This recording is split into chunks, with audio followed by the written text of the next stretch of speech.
Vamos lá, meus irmãos, vamos lá. Nosso segundo dia de aula de missões 1 e 2. Graça e paz.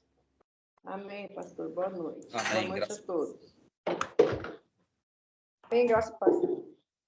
Como é costume, nossas aulas são gravadas para que a gente possa utilizá-las depois e abençoar outras vidas e formar obreiros onde quer que essas aulas chegarem.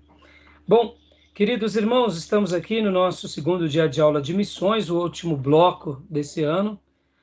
Nós estamos trabalhando sobre missões 1 e 2, e aqui, nesses primeiros dias, nós estaremos trabalhando sobre missões 1, e a proposta de missões 1, na nossa grade aqui do nosso seminário local, é trabalhar em cima de teologia de missões.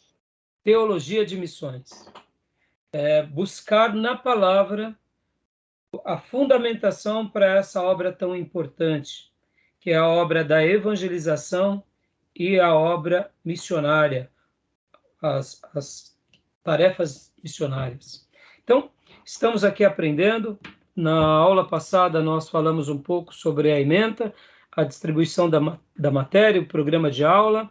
Já começamos a desenvolver em cima de alguns conceitos. Eu tenho uma apostila que eu escrevi, algumas informações que eu gosto de passar aqui para vocês. Hoje nós estaremos continuando em cima disso. E durante esses dias, é claro, como eu tinha dito para vocês, eu quero e faço questão que vocês estejam lendo, né, tanto o livro do Timóteo Carricker, que é esse, A Visão Missionária na Bíblia, Uma História de Amor, como também a outra apostila que nós temos, que o nosso querido irmão Tomé, inclusive, está fazendo um trabalho, que é Assim Está Escrito, Motivo Missionário nas Escrituras, Henry Cornell Goerner, que é um material maravilhoso. Nosso querido irmão Tomé está fazendo um trabalho bem legal para que essa apostila que foi xerocrafada, ela possa ser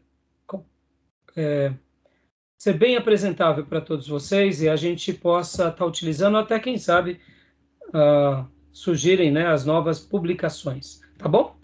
Então, como é costume, meus irmãos, eu gosto de ler um texto bíblico e quero agora ler com vocês um versículo que retrata aquilo que na semana passada eu tinha feito até uma pergunta, e eu até reformulei a pergunta, que é a seguinte pergunta: qual é o versículo em toda a Bíblia que expressa e traduz o espírito missionário? Quem foi e é o grande missionário nas Escrituras, ou os grandes missionários nas Escrituras? E a resposta eu já dei na semana passada, e falei que o grande texto que expressa o coração de Deus e o coração missionário, e essa pessoa e esse missionário, ou os missionários, são a própria Trindade. É a própria Trindade. Porque antes de qualquer coisa, antes de Deus separar um homem, que é Abraão, e fazer dele pai de muitas nações, antes de Deus levantar os sacerdotes e profetas, e mesmo apóstolos, ou enviar Jesus aqui nessa terra, nós entendemos que Deus ele sempre sonhou com essa obra, que é a obra de salvar o pecador que somos nós. Por essa razão, Jesus foi morto antes da fundação do mundo, diz as Escrituras. E o texto que expressa esse coração missionário, essa obra missionária, não é outro senão João 3,16. Tá bom?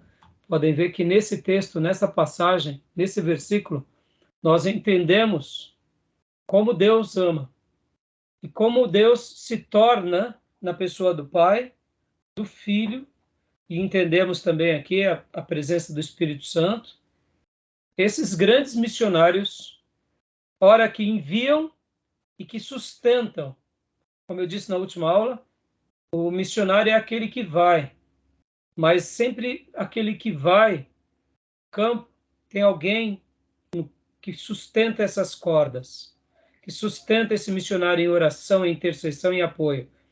Na mesma semelhança de alguém que entra dentro do poço para resgatar alguém que caiu lá dentro, o missionário é essa vida que desce até mesmo no lugar mais profundo do poço, mas sempre do lado de fora haverão pessoas que vão segurando essas cordas para levar o missionário até o fundo, e depois, esses mesmos que desceram o missionário agora, o missionário dentro do poço, segura bem forte, amarra as vidas que lá estão dentro do poço, e uma a uma vai trazendo para fora. Quem traz para fora são aqueles que apoiam a obra missionária. E vemos que antes de nós fazermos missões, antes de nós enviarmos missionário, ou termos um coração evangelístico, Deus sonhou com tudo isso. E eu quero ler com vocês agora João 3:16. Quem achou, quiser ler, por gentileza, leia para nós, por favor.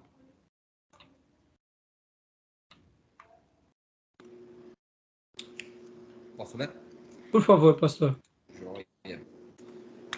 João 3,16. Porque Deus tanto amou o mundo que deu seu Filho unigênito, para que todo o que nele crê não pereça, mas tenha a vida eterna. Aleluia. Que a gente possa aprender com o Pai a seguir as pisadas de Jesus e ter esse sentimento do Pai, esse coração que pulsa, desejando alcançar sempre mais um, sempre mais um. Porque, na realidade, a obra da evangelização, ou até mesmo uma missão, seja ela nacional ou transcultural, ela começa sempre com mais um apenas. Deus salvando mais um. Podem ver que Abraão, Deus separa um homem, e desse homem faz uma nação sacerdotal. E aqui estamos, como filhos de Abraão, e que, como igreja, possamos dar continuidade a tudo isso. Tá bom? E eu quero concluir passando para vocês uma frase que eu aprendi com a missionária Durvalina. A missionária Durvalina, ela é a diretora do Seminário Teológico Evangélico Betel Brasileiro, missionária Durvalina Barreto Bezerra. Um dia, enquanto nós estávamos ali evangelizando os nossos amigos no seminário dela, nós tínhamos um grupo de trabalho lá, ela nos disponibilizava com muito amor e disponibilidade o espaço para a gente discipular as pessoas e fazer alguns cultos evangelísticos. E um dia ela me disse que todo coração sem Cristo é um campo missionário. E eu jamais me esqueci. A missionária Durvalina, ela tem sido uma bênção por meio do seminário, por meio da obra que ela tem feito. E eu posso dizer que eu tive o contato e o prazer de ter tido alguns dias ao lado dela. E ela me ensinou muitas coisas. Uma mulher de Deus, que Deus levante muitas outras pessoas como ela. Missionária Durvalina. Durvalina, uma bênção. Tá bom, meus irmãos? Olha que frase linda. Todo coração sem Cristo é um campo missionário. Amém? É um campo missionário. Então, vamos agora aqui à nossa apostila. Eu vou compartilhar com vocês a minha apostila. E a gente vai trabalhar agora. Vamos trabalhar. Trabalhar dentro das temáticas do nosso material. Quero lembrar a todos que peguem os materiais e não deixem de ler. Principalmente a lição do Timóteo Carricker e o livro Assim Está Escrito. Porque nessas primeiras aulas nós estaremos trabalhando sobre isso. Inclusive, deixa eu mostrar aqui novamente, ó. Estamos aqui, dia 16 hoje, Missões 1 ainda. Então, nós iremos até o dia 23 em Missões 1. Do dia 30 em diante, Missões 2. Então, Missões 1, a gente vai trabalhar muito em teologia de missões. Teologia de missões. Antes de ir para a matéria aqui, propriamente dito, deixa eu fazer a pergunta. O que você entende como teologia de missões, irmãos?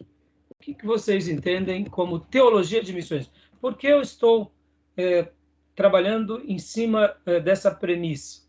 Teologia de missões. Vamos lá, Maísa, o que você entende com isso?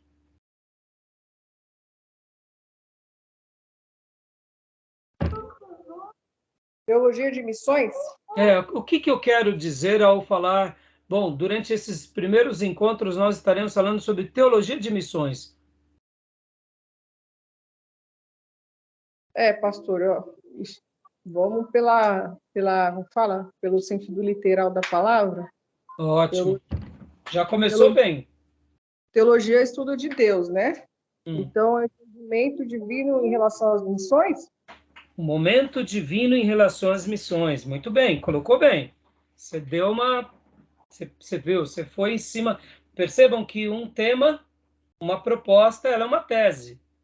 Exatamente. Você, em virtude da tese, teologia de missões, você disse que seria o estudo, como que é? Estudo divino em relação às missões. Aí, joia. Beleza. Está dentro de uma premissa, mas vamos lá, vamos melhorar mais. Vamos lá, irmã Cleusa, o que eu quis dizer quando a gente está estudando sobre teologia de missões? Então, eu creio que é um estudo, sobre... Eu penso assim, que é um estudo sobre a evangelização com a missão, é um preparo para a missão. Certo, muito bem. Está dentro da linha. Joia.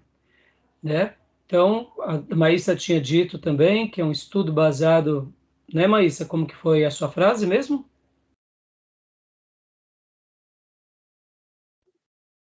Eu tinha dito que era um estudo divino em relação às missões, né? Isso. Então, vamos lá. Irmão Júnior, eu não sei se ele já está podendo falar, se ele está aí na classe, mas, então, pastor Johnny, teologia de missões, o que a gente está querendo passar quando eu falo, vamos estudar nesse primeiro bloco, teologia de missões? Qual é a relevância de estarmos trabalhando em cima dessa tese, dessa proposição? Joia, eu entendo que é embasamento da ótica de Deus no que se refere a missões, ou seja, anunciar e o pregar do evangelho. Joia. Exatamente, pastor.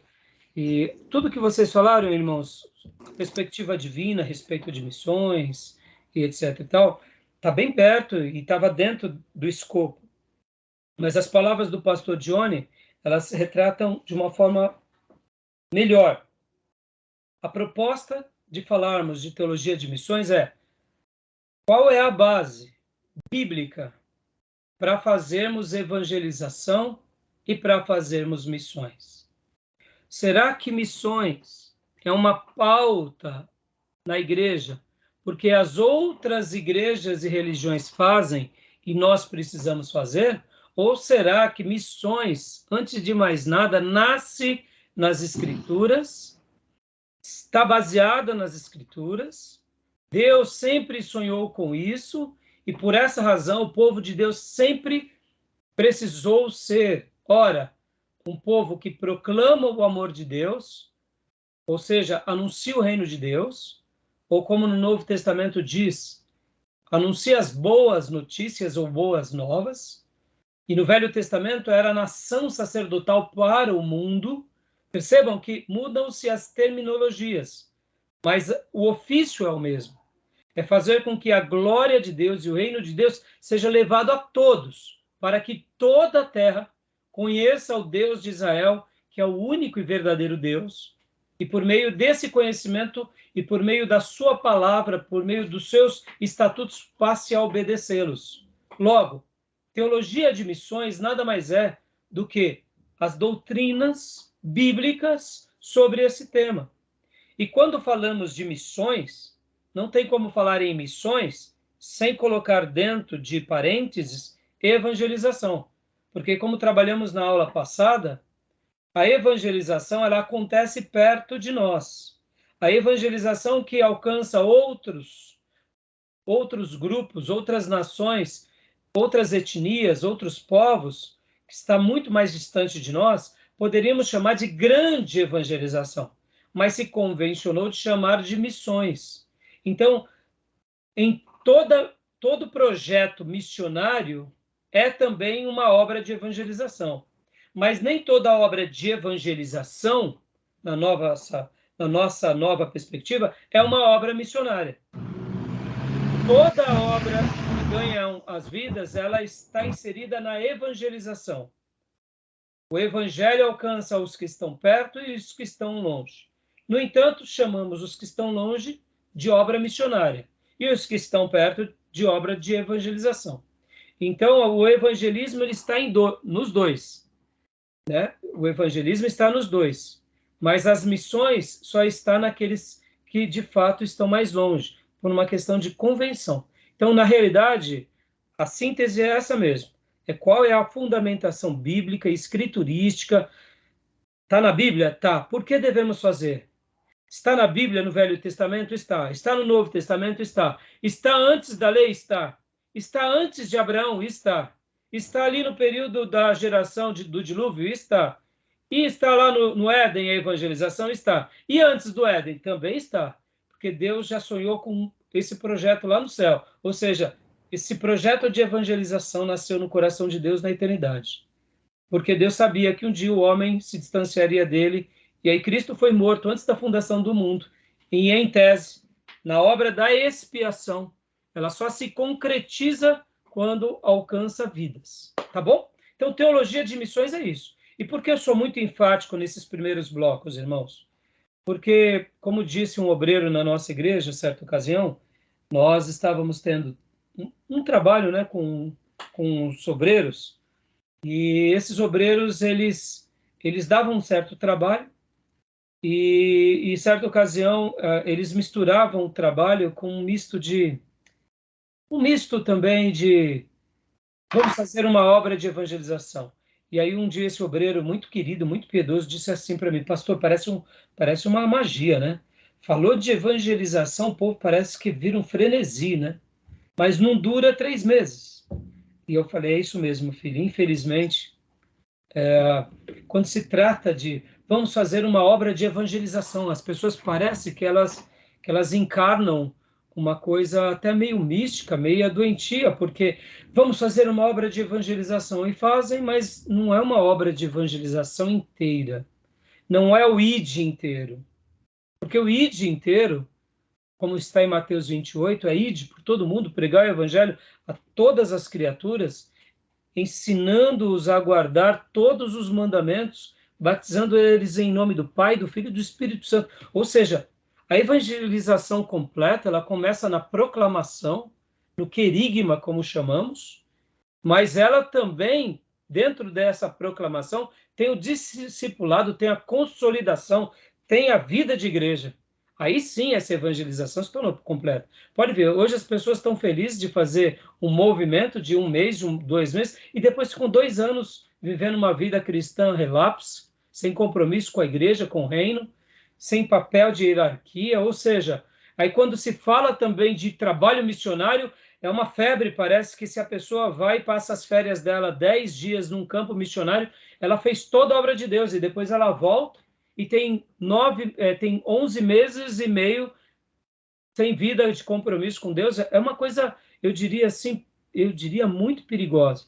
É fácil de entender isso.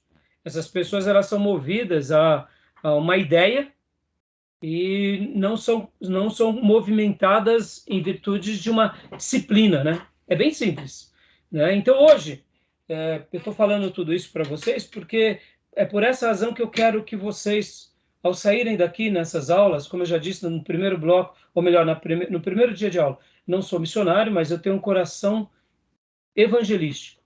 Eu tenho um coração que compreende o espírito missionário. E então, em virtude disso, e hoje eu quero falar com vocês alguns paradigmas. Hoje a nossa pauta vai ser os conceitos missiológicos e os paradigmas. Como entender isso melhor? Como eu falei para vocês há pouco, citando até esse mesmo exemplo aqui na nossa igreja local. E não é, irmãos, olha, eu digo isso até com uma certa dor no coração, porque esses obreiros eram bons obreiros. Não vou falar para vocês que não eram bons obreiros, que não eram dedicados, que não tiveram sonhos corretos, mas, na realidade, tanto a evangelização quanto a obra de missões, muitas pessoas não entenderam muito bem o que é isso. Eu digo isso assim com o coração apertado, porque elas acham que pregando o evangelho, para alguns, eles vão pregar e está tudo bem, só de ter pregado. E não, irmãos, o pregar é uma parte do todo. Sabe aquela ideia de que eu vou casar e vou me tornar maduro? Casar não faz ninguém se tornar maduro. Casar é importante, mas quantas são as pessoas que têm uma ilusão de que casamento ou ser pai vai resolver os problemas? Não, não. Casamento não amadurece ninguém. Ser pai não amadurece ninguém. Eu posso me casar e continuar sendo uma pessoa imatura. Posso ter 5 filhos e ser uma pessoa extremamente imatura. E posso ser um adolescente maduro.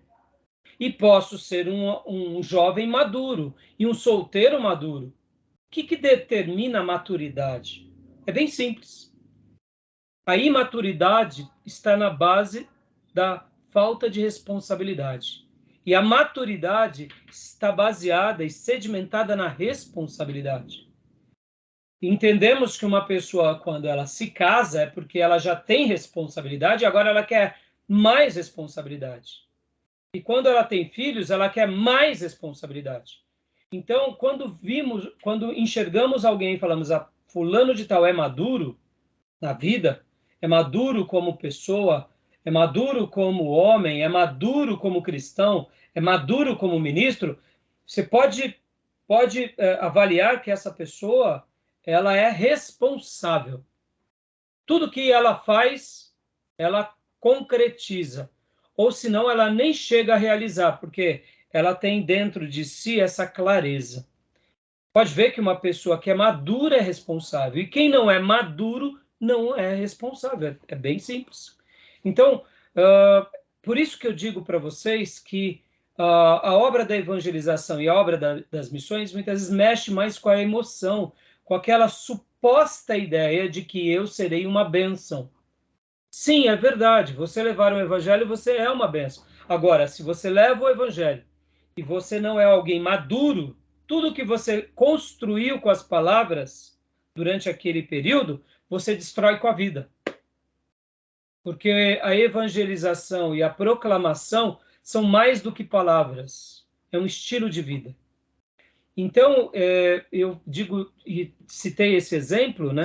Até mesmo digo para os irmãos, lembram que na última aula eu falei para os irmãos que o nome da nossa igreja, Igreja Batista Missionária, nasce de um grupo de irmãos que vieram para a igreja e receberam naquela época algum grupo de missionários e ali, naquele frenesi, colocaram o nome da igreja, mas eu pergunto, aonde estão esses irmãos que queriam tanto fazer da Igreja Batista Missionária um lugar missionário? Nenhum deles ficaram na igreja. Logo, uma obra de paixão apenas, de desejo. E é bom que a gente tenha desejo. Mas, irmãos, guardem isso aqui para a gente ir agora para a apostila. Missionários é mais do que paixão, é mais do que desejo. Missionário é uma pessoa que se prepara para uma vida de disposição, de muito compromisso, né? Porque, senão, essa obra de evangelização ou de missões não terá começo, nem meio e muito menos fim. Pode até ter começo, mas será aquele começo baseado e igual a um rojão, que só acende, faz barulho e não tem mais nada. Então, né, eu digo isso aqui para os irmãos porque essa é uma área que deixa o povo de Deus com muita afobação, com muita ânimo, mas eu diria que é muito perigoso também, tá bom? Beleza? Então, entenderam o que seria, então, teologia de missões? Tranquilo? Algum comentário? Alguma dúvida? Não, Não? Júnior, você já está aí, Júnior? Ou é o Dil que está aqui na outra aula, na outra chamada? Que eu não estou conseguindo ver os nomes, né? Mas também não está aparecendo mesmo não, pastor. Não, né? Tá bom. Então não tem problema. Só para eu saber quem é que está aqui na chamada, né? Bom, meus irmãos, então vamos lá. Outra área da igreja, irmãos, que deixa-nos também assim, pode ver que move os irmãos com muita emotividade e até faz com que os irmãos sejam mais emotivos durante um período de tempo maior, é o louvor. Pode ver. Sejamos honestos, o ministério de louvor costuma dar muito trabalho para o pastor ou não? pela minha experiência, sim. Tá? E por que perdura um pouco mais? Porque todo culto nós temos louvor e temos o lado emotivo. Então, segura mais as pessoas. Mas pode ver, se esse grupo de louvor não é um grupo maduro, é um grupo imaturo, lembra que eu disse qual é a base da maturidade? Responsabilidade. E da imaturidade, a ausência da responsabilidade. Então, mesmo que eles cantem, e mesmo que eles ministrem semanalmente, se eles derem muito trabalho, é porque eles são imaturos. Cantam para si, cantam por vaidade, cantam porque gostam só de cantar. Mas quando há maturidade é diferente. Quando há maturidade pode até ter emoção, mas é diferente, porque nos momentos de crise saberão passar. Nos momentos que precisam ser corrigidos, aceitam a correção. Ou seja, então, esses dois grupos, tanto os grupos da evangelização quanto os grupos de louvor, eles estão muito permeados de emotividade. E isso tudo é muito perigoso. Como a evangelização geralmente não é uma obra semanal, eu digo assim, em grande escala, né? Nem toda semana a igreja sai para a praça, a igreja sai de porta em porta para evangelizar, é uma coisa mais do estilo de cada um, ou é uma coisa mais esporádica e estratégica. Então, por isso que acaba sendo, eu diria, picos de emotividades, né? Então, hoje, vamos compartilhar agora, então, a apostila, meus irmãos. Vamos lá.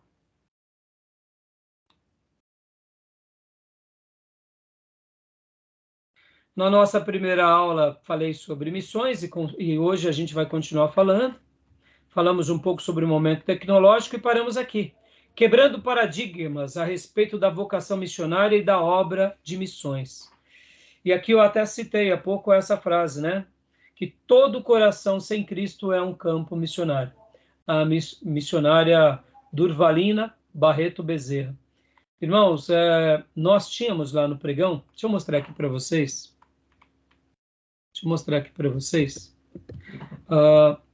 Lá no pregão, deixa eu mostrar aqui. Estão vendo essa Bíblia aqui? Dá para ver que ela tem um gráfico aqui, ó. Tem um gráfico, tem um... Não está escrito, mas dá para ver o gráfico. Está escrito, com Jesus, a vida sempre está em alta. Amém. Nós fizemos aqui uma dedicatória, nosso irmão Sidney escreveu, e fizemos essa Bíblia personalizada, irmãos, e essa Bíblia aqui, ó, depois, Evangélicos da Bolsa. Fizemos alguns milhares dessa Bíblia e distribuímos no pregão da Bovespa e da BMF. E foi maravilhoso, irmãos, porque isso foi no ano de 98. Eu tinha muita vontade de sair do pregão para me dedicar ao tempo integral. E um dia, enquanto eu estava voltando, estava no metrô, e o Senhor, ele falou comigo que ainda não era o tempo para eu sair daquele lugar. E que era para eu fazer uma obra naquele lugar. E aí eu pensei, o que eu posso fazer para realmente impactar o coração dos meus amigos ali do mercado? E tínhamos 2 pregões naqueles dias, o pregão da Bovespa e o pregão da BMF. E aí eu pensei comigo, o que eu gosto de fazer? Eu falei, eu gosto de evangelizar. E eu gostava e amava, irmãos, de dar Bíblias para os colegas. Dar Bíblias. Foi quando eu tive essa ideia. Eu pensei comigo, em pouco tempo eu vou sair do pregão, então eu gostaria de deixar uma Bíblia com cada colega. Falei, mas uma Bíblia para cada colega? Na BMF tinha por volta de 1.000 operadores, na Bovespa tinha por volta de 500. Eu falei, meu Deus, como que eu vou fazer 1.500 Bíblias? Mas ali Deus me inflamou o meu coração, eu chamei alguns pastores, amigos, obreiros e falei, irmãos, eu estou com uma ideia, eu estou achando que o Senhor vai permitir que a gente faça uma obra especial. Vamos orar. Eles falaram, o que é, pastor Rai? Vamos orar. Aí a gente começou a orar e eu passei para eles, eles amaram. Eu falei, bom, então tudo começa com oração e jejum. E a partir daquele dia a gente começou orando e jejuando todos os dias. E aí começamos a arrecadar entre os irmãos um valor. E aí cheguei na Sociedade Bíblica e pedi para eles fazerem essa Bíblia personalizada. E no dia 16 de 12 de 98, distribuímos, juntamente com os presentes que a Bolsa dava, a Bíblia. E aí distribuímos para cada operador. De todos os operadores e auxiliares e funcionários da Bolsa, somente 2 pessoas não quiseram a Bíblia da BMF. E lá na Bovespa, fizemos a mesma coisa. E aí saiu notícias até nos jornais, e os jornais diziam assim, foi uma fase, aconteceu alguma coisa, falava assim, os operadores estão em crise porque estão até distribuindo Bíblias. Foi meio engraçado. As mensagens meio distorcidas, né? Que tipo assim, a bolsa está caindo e eles estão em desespero, que eles estão até lendo a Bíblia. Bom, resumindo, só para ter uma ideia aqui, irmãos, uma última coisa. O presidente da Bovespa, presidente da Bolsa de Valores daqueles dias, me chamou na sala dele, na sala presidencial da Bolsa de Valores do Estado de São Paulo, e lá ele pediu também para que nós deixássemos Bíblias lá no departamento do RH, e ali eu pude orar pelo presidente da Bolsa, e eu e os meus amigos distribuímos para todos os operadores e auxiliares. Resumindo, irmãos, foi uma bênção, foi maravilhoso. O que era isso? Obra de evangelização. Pouquinho tempo depois, eu fiquei sabendo que o Seminário Betel Brasileiro estava do lado ali no metrô São Bento, na galeria do metrô São Bento, no prédio, em frente ao metrô São Bento, que eles tinham montado o seminário. Aí eu fui até a missionária Durvalina e pedi para ela nos liberar as salas durante o horário de almoço, para eu discipular algumas ovelhas que eu tinha ganhado para Cristo. Pouco tempo depois, eu pensei, eu vou pedir para os diretores da Bovespa, da BMF, a sala de palestras, porque eu quero pregar para todo mundo. Eles não me deixaram. Aí eu fui lá pedir para o diretor de pregão, eu falei, vai lá e pede para o diretor da BMF. Eles falaram, ai, não, vamos te deixar. Eu falei, pede de novo. Irmãos, e pensa num camarada que insistiu. Eu falei, bom, já que vocês vão me deixar, aí eu cheguei e tive uma ideia. Eu falei, irmã Durvalina, aqui a senhora tem um auditório, não tem? Tem. Cabe quantas pessoas aqui? Pastor Rai, cabe umas 100 pessoas. Eu falei, posso fazer um culto e trazer todo mundo lá da Bolsa para cá? Ela me liberou. Meus irmãos, fizemos vários cultos, mas repleto de amigos da Bolsa. E ali fizemos assim vários anos, cultos em que os irmãos preparavam, a gente chamava pregador, chamava coral, chamamos até jogador de futebol, e que ia dar o testemunho, o Branco foi um deles. Chamamos o Ricardo Gondim, na época boa do Ricardo Gondim, ele foi. Tínhamos chamado um pastor da Assembleia de Deus do Bom Retiro, pastor presidente, como que é o nome dele mesmo? É o Jabes de Alencar. Quando ele soube que a pregação não seria no auditório da BMF, ele não foi. Não foi, porque foi cancelado, era para ser no auditório da BMF. Aí ele mandou um auxiliar dele. A partir daquele dia, o Jabes de Alencar caiu no meu conceito assim absurdamente. Falei, não, desculpa. Como o Gondim também, infelizmente, mudou de caminho. Mas, olha, recebemos o Gondim, recebemos outros pastores. E, olha, irmãos, fizemos cultos com 70, 100 não crentes. Foi a coisa mais linda. Bom, para eu dar um resumo aqui. Até hoje, em vez em quando, eu recebo uma ligação, como eu recebi dias atrás, de um colega que ele procurou e achou o meu WhatsApp, o irmão Douglas, que hoje está morando lá na Praia Grande, e ele disse assim, Raya, sabe aquela Bíblia que vocês deram no pregão? Sei, pois é. Olha, eu quero te dizer que deu fruto, viu, meu irmão? Desde 2018 eu estou em Cristo, e eu participei agora de um congresso, tal, recentemente, e não é que eu perdi a minha Bíblia, Raya? Você tem mais uma daquela para me dar? Eu falei, não tenho, Douglas. A única que eu tenho é a minha. Só essa, irmãos. Então, eu estou falando isso para vocês, irmãos, porque eu não gosto de ficar citando, né? Aquilo que a gente faz. Mas aqui é um trabalho de missões, né? Então, eu estou compartilhando isso para vocês, porque durante todos os meus dias ali em que eu estive no mercado financeiro, eu me orgulhava, eu falava assim, eu sou missionário aqui. E, abre aspas, hoje, quando nós temos o grupo de Igrejinha da Bolsa, até para vocês terem uma ideia, até hoje temos um grupo de WhatsApp, temos um grupo de canal de redes sociais, que é a Igrejinha da Bolsa. Quem são? São os nossos amigos do pregão, que até hoje a gente tem contato. Então, eu tenho um grupo, que eu vou até mostrar aqui para vocês agora. Vou até mostrar e compartilhar para vocês. Um grupo que nasceu. Tá aqui, ó. Meu WhatsApp. Deixa eu mostrar aqui para vocês.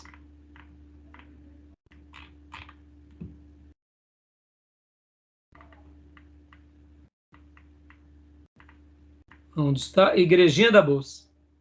Aqui, ó, Igrejinha da Bolsa. Esse grupo aqui é um grupo de irmãos e amigos do mercado financeiro, em que, durante a pandemia, o que aconteceu? Eu fiquei sabendo de alguns irmãos que estavam ruins de saúde, fiquei sabendo de alguns colegas do mercado que estavam ruins de saúde, e aí já liguei para outros irmãos, já comecei a fazer uma reunião, falei, irmãos, vamos criar um grupo de WhatsApp, vamos fazer um culto online, vamos fazer um trabalho com esses colegas, vamos cuidar deles. É a pandemia, a gente não sabe quantos irão partir, quantos vão ficar, se a gente vai estar aqui, se a gente vai partir. E assim fizemos alguns cultos online durante a pandemia, com os nossos amigos da Bolsa. Inclusive está no meu canal pessoal aí do canal pessoal do YouTube. Está lá, Igrejinha da Bolsa. Então, meus irmãos, até hoje, né, com a permissão de Deus, a gente continua aí fazendo essa obra. Hoje, o nosso grupo Igrejinha da Bolsa é um grupo específico para oração, específico para deixar uma palavra de ânimo, uma interação. Então, tem espírita, tem católico, tem tudo lá. E, em vez em quando, eles publicam algumas coisas também que a gente não concorda, mas assim a gente vai fazendo aquela... Como é um grupo de rede social, a gente não fica sendo muito radical, no sentido de a gente tenta esclarecer, e, inclusive, agora, para esse final de ano, estamos tentando ver um dia para a gente fazer mais uma vez uma reunião de final de ano aqui, com os irmãos. Então, eu estou falando isso para vocês porque eu amo evangelizar. E eu amo poder estar levando a palavra de Deus. Então, essa frase da missionária Durvalina, que eu acabo de compartilhar com vocês, ela me acompanha durante anos. E eu acredito nisso, que, de fato, todo coração sem Cristo é um campo missionário. Eu sei que aqui, como uma definição, de fato, a definição propriamente dita, ela na realidade, ela é uma verdade, né? E aqui poderíamos falar que ela é uma obra de evangelização, mas pensando que o coração de uma pessoa é uma terra desconhecida, e muitas vezes nós estamos querendo ganhar pessoas de um outro mundo, de uma outra nação, e tem alguém tão distante do nosso lado, que não deixa de ser uma grande verdade, né? Tá bom?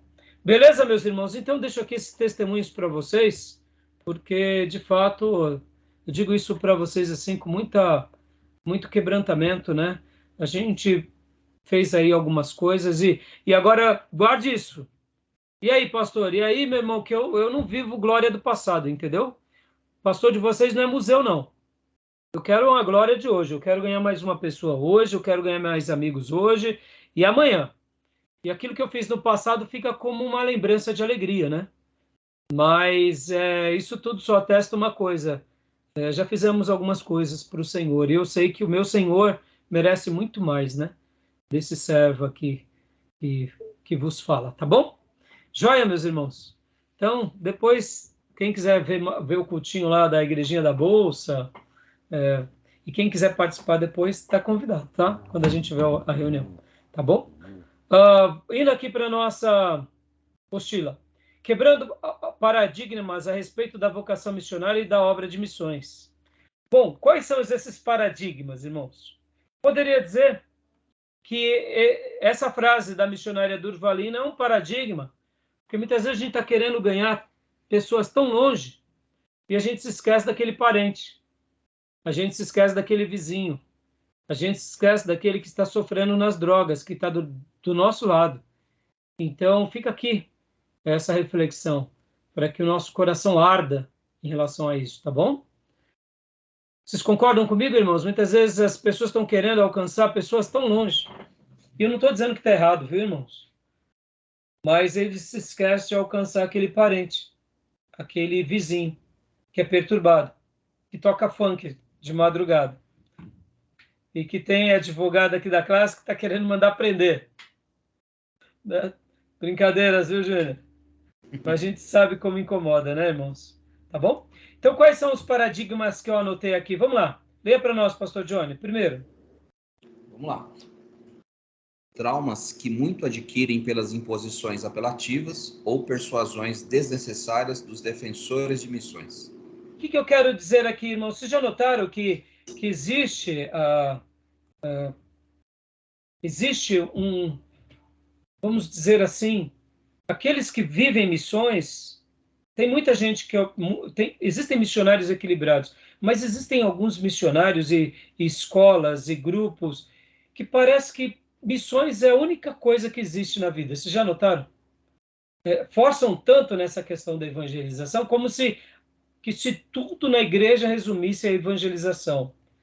E acaba levando as pessoas a viverem isso de uma forma, eu diria, até frenética, impositiva. Para vocês terem uma ideia, eu vi certa ocasião de um missionário de uma denominação, até de prestígio, que o missionário dizia assim, que quem não apoia a obra missionária está em pecado. Que quem não investe na obra missionária está em pecado. E aí, o que você acha disso? Isso é apelativo ou não? E soa como arrogância também, né? Porque dá a impressão que só ele tá certo, só ele sabe, só... Né? E quando eu falo sobre os traumas, meus irmãos, vocês já ouviram pessoas que foram fazer missões das escolas, dessas escolas de missões, e que depois que eles voltam do campo missionário, eles não querem mais saber de missões? Já conheceu alguém assim? Quem já teve experiência? Pastor Já. Johnny? Tinha um pastor na antiga denominação onde eu congregava. Avaliando hoje, né, entendendo um pouco melhor, não havia ali talvez maturidade mesmo. Havia realmente um desejo, né, de querer anunciar, de ir pregar, mas não tinha entendimento do local que estava indo, até porque era um outro idioma, a pessoa não tinha domínio. E aí essa pessoa, quando sai da denominação, aliás, quando ela se desloca para outro país, ela vendeu literalmente tudo que tinha. Na ocasião, a igreja ia de fato sustentá-las, mas seria uma ajuda de custo, na verdade. Bem baixa, comparado com o que era o custo no local. Ficou poucos dias. Quando voltou, não tinha nada, né? Até porque vendeu tudo. E aí ficou assim... criou, na verdade, uma aversão à ideia das missões. Tempos depois, esse pastor pastoreava uma igreja da denominação. Ele, enfim, acabou entregando a igreja, se afastou, inclusive, da relação dele com Cristo. Então, Pois é. Foi bem grave. Obrigado, pastor, por ter citado. E aqui, meus irmãos, eu não estou querendo aqui colocar uma culpa às agências missionárias, tá? Não é isso. Mas existem grupos, e aqui quando eu falo grupos, são igrejas, grupos de pessoas, agências missionárias, que elas colocam uma ideia no candidato, que muitas vezes ela é uma ideia muito glamurosa, que o candidato ele vai sair para fazer missões, vai ganhar multidões, vai ganhar nações, que ele vai viver milagres dos mais variados. E quando nada disso acontece, quando ele chega lá, sofre, padece, algum ente querido morre, pronto, toda a fé é abalada, aquele grupo é desestruturado, aquelas famílias são dizimadas, e quando vai ver, aquilo que parecia ser uma obra boa, acaba sendo uma obra agora, por isso que eu coloquei aqui nessa frase, traumas. Acaba sendo traumático para aqueles que foram, para aqueles que são da família, e traumático, inclusive, para alguns que estavam próximos e viram. Percebam que a obra missionária, ela é muito nobre, ela é muito linda, ela é muito especial, mas é por isso que eu estou trabalhando durante esses 2 dias aqui, tanto do primeiro dia quanto hoje do segundo dia, sobre esses conceitos missiológicos. Eu quero quebrar alguns paradigmas, para que a gente possa, então, entrar na teologia de missões, para que a gente entenda que teologia de missões é uma coisa muito mais complexa, e não só de complexidade, mas complexa no que se diz respeito a essas ideias, que eu diria, muito glamourosas. Essas ideias muito, eu diria, ideias assim, eu diria, até, eu diria, ingênuas, e outrora eu diria ideias erradas que são colocadas nos candidatos, e eu acho que é nessa hora que uma igreja local e uma agência missionária tem que tomar muito cuidado, porque mesmo que a agência missionária ou a igreja ela tenha uma boa intenção, missões não se faz com emoções, e missões e evangelização não se fazem também de forma ingênua. Por se tratar da obra de Deus, ela precisa de muita maturidade, de muita oração, de muito jejum e de muito trabalho. Por isso que eu falo que a questão da emotividade, ela tem data de validade, né? É que nem a paixão e o amor. A paixão ela é momentânea, o amor é constante. A obra missionária e a obra de evangelização tem que estar para nós na relação do amor e não da paixão.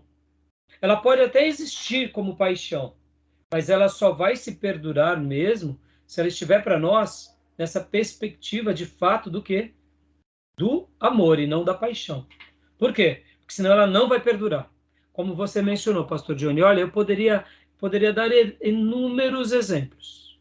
Inúmeros exemplos, inúmeras histórias de inúmeras pessoas que o que fizeram foram pessoas que foram para as agências, foram para os campos, foram para a zona e hoje não estão nem no Evangelho.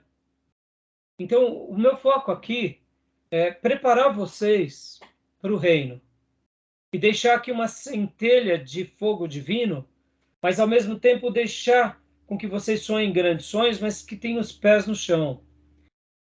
Os pés no chão. Para quê? Para que, se um dia o Senhor separar todos vocês para a obra missionária, que seja baseado em amor, que seja baseado em maturidade, em responsabilidade, e não em irresponsabilidade, e não em emoção, porque senão essas coisas trarão muito sofrimento sobre todos nós, né? Então, por isso que eu falei dos traumas, tá bom? Alguém quer comentar alguma coisa aqui mais sobre isso? Eu poderia colocar aqui, agora em segundo lugar, leia para nós, pastor, exageros. Exageros teológicos, onde se afirma que uma igreja não é missionária.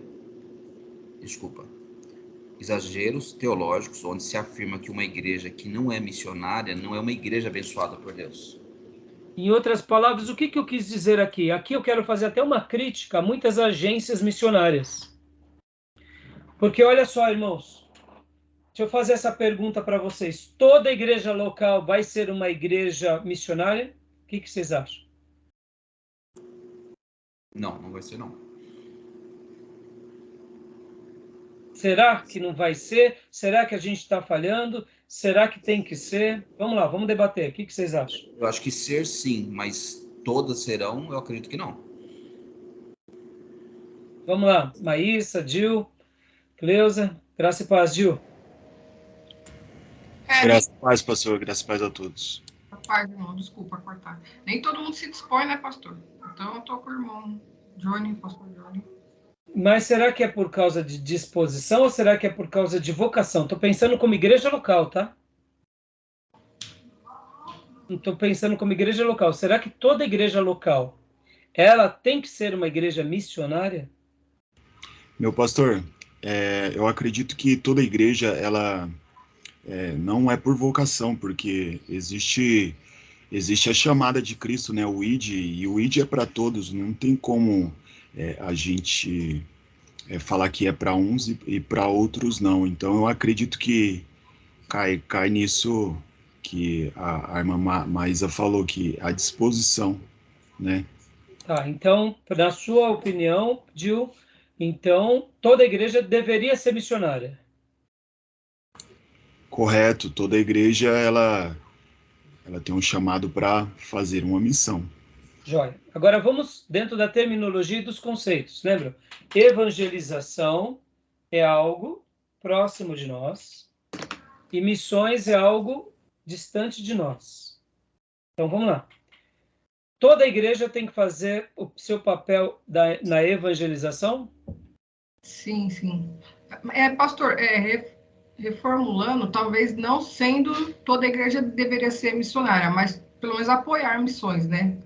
Que for contra missões, aí eu acho errado. Tem que ter um apoio ou enviar alguém, mas talvez não seja o carro-chefe, né? Porque dependendo de quem está liderando essa igreja, a visão do pastor pode ser um evangelista, um mestre, aí eu acho que muda, que tem a ver com vocação também. Será que é só a visão do pastor ou é a vocação de Deus para a igreja local? Sim, então, eu tô da visão do pastor porque sim, ele é o, né, no caso, o capitão do time, né? Sim. No entanto, olha só, eu estou fazendo essas perguntas para fazer vocês pensarem, porque hoje, dentro dos conceitos missiológicos e dentro da quebra de paradigmas, muitas vezes a gente tem algumas ideias fixas que a gente acaba vivendo uma vida se sentindo culpado porque a gente não envia missionário. E muitas vezes a gente até tem uma cobrança exagerada ao pastor porque a igreja não está enviando missionário. Mas quando você vai ver a igreja local, muitas vezes a gente não se preocupa também em orar a Deus dizendo, Senhor, qual é a nossa missão aqui? O que o Senhor espera para nós como igreja local ou como denominação? A gente vai chegar lá hoje, na aula de hoje, vocês vão entender. E por que eu preparei essa aula para vocês, irmãos? Porque ao longo desses anos eu notei que muitos irmãos bem intencionados querem fazer missões, mas são ingênuos. Alguns obreiros, por vaidade, querem fazer missões porque isso cria aquilo que eu falei para vocês, aquela impressão de que fazemos uma obra especial para Deus. E cria um povo todo frenético na igreja, porque vive de grupinhos de evangelismo, de missões, mas não é algo... Então, hoje eu estou querendo mesmo sacudir a roseira, e a gente vai fazer uma lição de casa bem legal juntos. Eu estou fazendo esses questionamentos, porque tem vezes que a gente se esquece que Deus tem vocações específicas para cada denominação. Me entendam, irmãos, toda a igreja local, eu diria, ela faz o papel da evangelização. Então, em tese, ela é uma igreja missionária. Só que, muitas vezes, o papel dela é mais na localidade. Tá entendendo? É na região. Enquanto outras, Deus levanta para ir para muito mais longe. Eu sei que talvez está sendo um pouco confuso, mas já vocês vão entender minha linha de raciocínio. O que eu quero hoje é tirar as arestas, é deixar vocês convictos. Irmãos, eu não estou aqui com isso querendo dizer que eu sou contra. Não, meus irmãos. Não é isso. Como eu disse na primeira aula para vocês, eu não vejo a hora de Deus me levantar 10 missionários para valer. Não vaidosos. 100 missionários para valer. Porque vaidosos, irmãos, já tive centenas nesses 20 e poucos anos. Mas que não dura 6 meses. Aonde estão muitos deles? Está até desviado. Porque eram vaidosos, imaturos, e criavam frenesi dentro da igreja, que eu vou te falar. Mas não se consolida. Por quê? Porque é fruto de imaturidade, de vaidade. Perceba, existem ministérios que inflamam mais as vaidades. E aqui fica uma coisa que aquele meu obreiro que disse, pastor, como desperta uma vaidade, né? Como desperta? E eu até falava para eles assim, irmão, isso daqui pode escrever. Tem guerra espiritual. Tem muitas vezes o diabo vendo essas pessoas vaidosas e imaturas. Muitas vezes o inimigo ele é tão ardiloso que ele consegue, de alguma forma, até enganar alguns servos de Deus em virtude desses temas, que não deveria ser assim. Porque já que essa matéria é uma matéria muito importante, não deveriam ter irmãos vaidosos, entendeu? Tá bom? Então, tá dando para ficar claro um pouco? Tá dando, Gil? Tá dando, Maísa? Querem fazer alguma pergunta? A irmã Cleusa, a irmã não acabou não falando nada. Tem alguma pergunta? Quer falar alguma coisa? Não, pastor, eu só ia falar o seguinte, todas as igrejas, né, deveria ter missões, mas também poderia, que nem acho que foi a Maísa que falou, de apoiar as missões, né? E um apoio às missões seria, assim, em valores, junto com os irmãos, já que não tem missionários para ir, mas ajudava o campo missionário dessa forma. Seria fazer missões também, não seria? Exato, seria, mas lembra da definição de um campo missionário da missionária Durvalina? Sim. E é isso que eu quero que vocês entendam.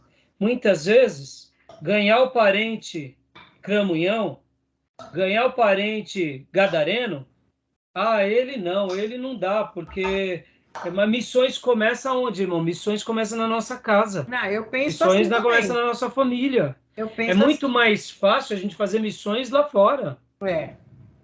Entendeu? Então, isso é o que eu quero dizer para vocês, que tem hora que pessoas bem intencionadas, muitas vezes, e que não vivem o cristianismo na família, guardem isso, hein, irmãos? Repetir, não vivem o cristianismo na família, é muito mais fácil eles impressionarem de sacrossanto lá fora. Verdade. Porque lá fora eles falam, eles pulam, eles, né, com voz de trovão, e todo mundo, irmão, é a benção, vai ver ele lá na família.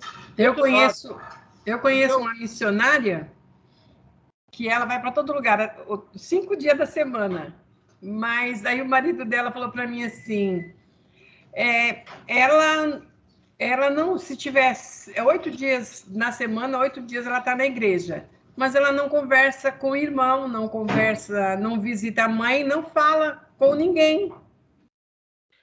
Agora, em cima disso, irmãos, por que uma pessoa, quando trai o cônjuge, a traição, eu diria, acaba sendo uma coisa aparentemente gostosa, porque é furtivo.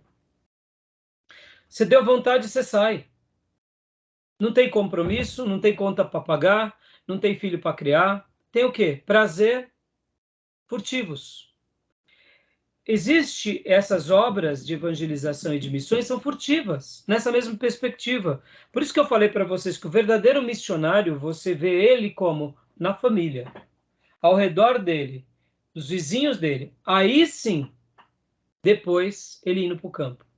Porque se ele não consegue ganhar quem está próximo, como que ele vai ganhar os de fora? Agora eu sei que na prática, o profeta de casa faz muito pouco, mas ele já fez.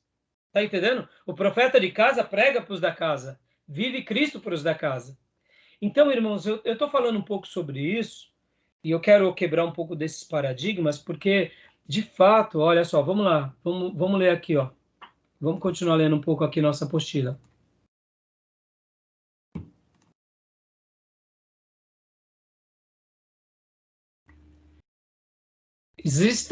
Leia para nós, pastor Johnny.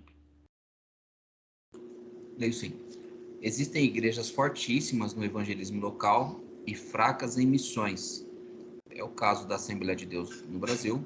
Me permita aqui o comentário, tá, irmãos? É a maior igreja ou denominação da nossa nação. No entanto, no que se diz respeito à preparação, ao envio, à manutenção de missionários, tanto em território nacional quanto internacional, eles são muito fracos. Basta você conversar com eles. Eles são fortes como igreja local, como montar igrejas. Ou seja, eles são fortes no que? Na evangelização. Mas no assunto missiológico, eles já não são. E agora, leia para nós essa outra frase, pastor. Joia. E vemos o contrário entre nossos irmãos batistas tradicionais e outras denominações históricas. São fortes como denominação no Brasil, mas se tratando de missões, são excelentes. Seus centros de treinamento, suas bases missionárias, o apoio dado aos enviados aos campos e toda a organização acabam abençoando muitas nações com o envio de missionários, abençoando também muitos ministérios, porque nos ensinam como fazer missões. Então, faltou só uma frase aqui. Eles não são tão grandes quanto os pentecostais e avivados, Mas no que se diz respeito ao treinamento de missões, à maturidade de missões, ao preparo de missões, aos dilemas, a maneira em que eles filtram e tentam lapidar esse candidato, tirando todas as arestas de fetiches, de vaidades, de emotividades, colocando eles dentro do trilho da responsabilidade, do amor, tirando a paixão momentânea, são excelentes. A maior denominação que envia, estatisticamente falando aqui, irmãos, depois vocês pesquisem, estatisticamente, quem mais envia missionários para o mundo das denominações é os batistas brasileiros. É tipo assim, irmãos, dá 10-0 em qualquer outra denominação. Aí você pergunta, pastor, mas os batistas brasileiros são tão grandes quanto a Assembleia de Deus? Não. Mas no que se diz respeito a missões, os batistas, os metodistas, os presbiterianos, os históricos são muito fortes. Quando você soma todos eles, e você pega todos eles e todos os missionários que eles enviam e compara o envio, eles ganham de 10-0 na quantidade de missionário que eles enviam. Depois, a maneira em que esses missionários são mantidos durante um período médio, eles se mantêm. E a maneira que esses missionários também se mantêm fazendo a obra num período longo. É algo absurdo. Quando você pega as mesmas estatísticas dos que os pentecostais enviam, é uma quantidade até grande. A maneira em que eles fazem a manutenção, pelo amor de Deus, muitos missionários pentecostais literalmente vivem pela fé. E a maneira em que eles concluem essa manutenção a longo prazo é pior ainda. Então, irmãos, olha que interessante. Uma igreja poderosa localmente, mas fraca em missões, e uma igreja que a gente tem como os frios, que são fortíssimos em missões. Interessante, não? Estão entendendo? Agora, deixa para a gente parar a gravação aqui, para a gente ir para o nosso intervalo. A Assembleia de Deus é uma bênção ou não na nossa nação? Tenha dúvida. Maravilhosa, uma igreja maravilhosa. Irmão, você vê igrejas, Assembleias de Deus. Você vê assim, por exemplo, eles são distribuídos em setor. Você pega um setor deles, a sede do setor é gigante. Uma igreja de 5.000 pessoas. Você fala assim, meu Deus do céu. Aí mais uma de 5.000, mais uma de 3.000, é maravilhoso. É comum, eu lembro que alguns anos atrás eu peguei uma lista das igrejas de Ferraz e era por volta de 40 igrejas da Assembleia de Deus em Ferraz de Vasconcelos. Eu fiquei impressionado. Eu falei, pelo amor de Deus, quantas? Não acreditei. 40, irmãos. Entre igrejas, congregação. E quando você começa a ver, você fala assim, realmente, tem aqui uma, tem ali outra, e tudo igrejinha pequena, média, gostosinha, assim, você vê que é bem estruturada. Você vê que é igrejas sérias. Então, vamos lá. Eles estão fazendo evangelização ou estão fazendo missões? Evangelização. Lembra que eu disse que dentro de missões a evangelização está. Mas nem toda evangelização está missões. Então a Assembleia de Deus está cumprindo o ID? Claro que está. Porque quando você faz a evangelização, você já está fazendo o ID. Estão entendendo, irmãos? Estão entendendo? Agora, vamos lá. A Batista Brasileira e os presbiterianos, metodistas históricos e congregacionais e os nossos, eles são uma bênção para a nossa nação ou não? São. Quem é mais forte em missões? São eles. Agora, percebam, irmãos, em número, quem são maiores? Os pentecostais. Em missões, quem são maior? Os tradicionais, os históricos. Está entendendo que são vocações de Deus? Tá? Ficou claro? Que é vocação. Pastor, mas é vocação durante quanto tempo? Eu não sei. Aí entra numa outra pauta. Qual é a pauta? Quanto tempo a igreja histórica vai continuar fazendo isso? Não sei. E se amanhã Deus quiser usar a Assembleia de Deus? Pode ser que amanhã ela se torne a maior. Porque aí Deus derrama para eles essa graça. Então, irmãos, eu estou fazendo esses paralelos para mostrar que muitas vezes o importante é a igreja e o cristão evangelizar. E aqui eu estou defendendo a tese de que todo coração não crente é um campo missionário. Porque isso tira um peso, irmãos, tira um peso. E aí, agora no segundo bloco, eu vou entrar e vou dar algumas explicações para vocês de algumas igrejas, de alguns movimentos, ainda dentro dessa perspectiva, para poder mostrar o seguinte: é urgente a obra da evangelização, é urgente a obra missionária, mas é urgente também, como corpo local, a gente entender o que Deus tem para nós. O que Deus tem para nós. As missões não são muito fáceis, né, pastor? Como? Assim, é até entendível assim que dá para separar a missão, a evangelização, mas as definições, você definir os termos, parece que não é tão simples. Não é tão simples, Gil, mas se resume assim, Gil. Se eu estou evangelizando, eu estou fazendo uma obra, uma missão, que é a missão do reino. Só para tirar toda a atenção, Gil, Jesus saiu da Palestina, hoje que a gente chama Palestina, né? Que é o mapa de Israel, que são as 12 tribos de Israel, que seria ali Canaã. Jesus saiu de Canaã, irmãos. Jesus mal saiu, né, da Galileia. Ele ia para Jerusalém periodicamente. Ele foi para o Egito quando era pequeno, mas Jesus nunca foi para o Egito, nunca foi para a Síria, nunca foi para o Líbano, nunca foi. Jesus ficou em Israel. E ele fez uma obra de missões ou não? Oh, meu Deus. Entendeu? A evangelização, quando é feita no poder de Deus da forma correta, a repercussão é extraordinária. Jesus não saiu de Canaã, mas ele preparou um povo para alcançar o mundo. Os 12, aí é outra demanda. Os 12 foram enviados. O Filho de Deus poderia. Jesus, no máximo, foi para o samaritano, que era os primos dele. Entendeu? E Decápolis, que ainda eram os primos desviados lá, junto com os gregos, né, os Seleucidas, os Ptolomeus. Lembra dessas histórias nossas? Entendeu, Gil? Então, o conceito se resume simples, Gil. Na evangelização, você já faz missão.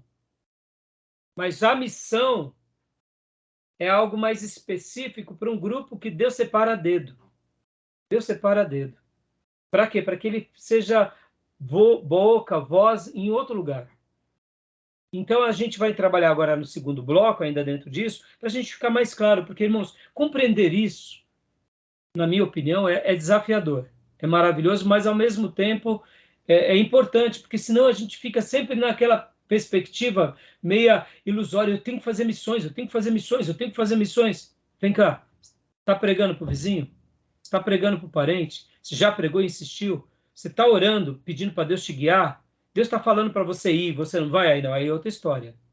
Mas tem vezes que Deus está falando para a gente pregar para os nossos amigos de trabalho. Como eu disse para vocês, irmãos, modéstia à parte, eu fui e sou um pastor que... Olha, irmãos, como eu tive orgulho de ter o meu comportamento, como eu agi no pregão. Eu e alguns colegas. Não, sem brincadeira. O nosso nome lá de cristão era maravilhoso. Lá no pregão, irmãos, lá no pregão, a nossa atuação como cristão era maravilhosa. Só para vocês terem uma ideia, nós tínhamos um apelido, era Igrejinha. Deixa eu concluir com isso, que isso é um testemunho. Lá no pregão, tinha os nichos, né? Tinha Bobonieri, que era os filhinhos de papai, os ricos. A gente chamava de Bobonieri. Eu só rico, tênis caro, carro importado, era a turma da Bobonieri. Aí tinha os maloqueiros, que era da padaria, maloqueiro mesmo. Pensa, na galera só da Zona Leste, lá do Alto do Peri, na Cachoeirinha, os maloca mesmo. Alguns malocas ficaram ricos, então era padaria, né? Aí tinha Pavilhão 9, que o Pavilhão 9 era só do cheirador, a galera pesada, era o Pavilhão 9. E tinha a Igrejinha. A Igrejinha. Quando alguém queria uma palavra de fé, uma palavra de esperança, ia na Igrejinha. Onde era a Igrejinha? A Igrejinha era um grupo de irmãos que ficava ali conversando. Irmãos, o que a gente ganhou de vidas, o que a gente fez de oração ali. E muitas vezes as pessoas chegavam para nós e falavam assim, vem cá, qual a igreja que vocês vão? Onde fica? Né? A igreja que vocês vão, onde fica? Aí nós falávamos, é minha lá em Ferraz, a minha lá em tal lugar. Aí, quando eles começavam a conversar, falavam, você é da Assembleia de Deus? É. Você é presbiteriano? É. Você é batista? Você é batista avivado? Você é batista tradicional? Batista nacional? Oh, mas vocês não são da mesma? Exalava tanto o cristianismo de nós que a placa ficava de lado. E nós deixamos uma marca poderosa. Lá, entre a igrejinha, tinha diáconos que eu tenho orgulho de pôr para pregar na minha igreja, enquanto outros pastores eu não convido mais nem para sentar no banco. Eu estou falando que lá na igrejinha tinha crente, irmão, crente de verdade, que você via que resistia ao pecado, resistia à tentação, não aceitava suborno. Tinha ministros de música piedoso, crente para valer. Tinha, irmãos, assim, pensa de uma igreja forte, e com pastores abençoados e com evangelistas abençoados. Não tinha, então, assim, por que eu estou falando tudo isso? Nós fazíamos uma obra missionária naquele lugar. Entendeu o que eu quero dizer? Então, tem vezes que a gente está querendo ir para tão longe, a gente está esquecendo dos nossos aqui. E é isso que eu estou querendo quebrar um pouco dos tabus, porque quando a gente faz algo aqui, aí naturalmente o Espírito Santo nos separa para a gente ir para longe. Entendeu? Tá bom, meus irmãos? Vamos parar aqui, porque já faz 1h13. Até estendemos a mais. Nos 2 últimos blocos, vamos fazer um pouquinho menor. Antigamente eu fazia as aulas 1h15 e 1h15. 1h20, 1h20. Eu gosto de fazer 50 e poucos minutos, 50 e pouco, e depois 30, né? Dá uma quebrada, a gente toma uma água, vai no banheiro, né? Então, tá bom? Então a gente já volta para o segundo bloco, tá bom? Alguma pergunta? Não? Tá tranquilo? Podemos parar agora? Querem fazer algum comentário? Dá tempo ainda. Eu já paro logo na sequência. Senão, a gente para agora. Podemos parar? Então tá bom. Vou parar, tá bom?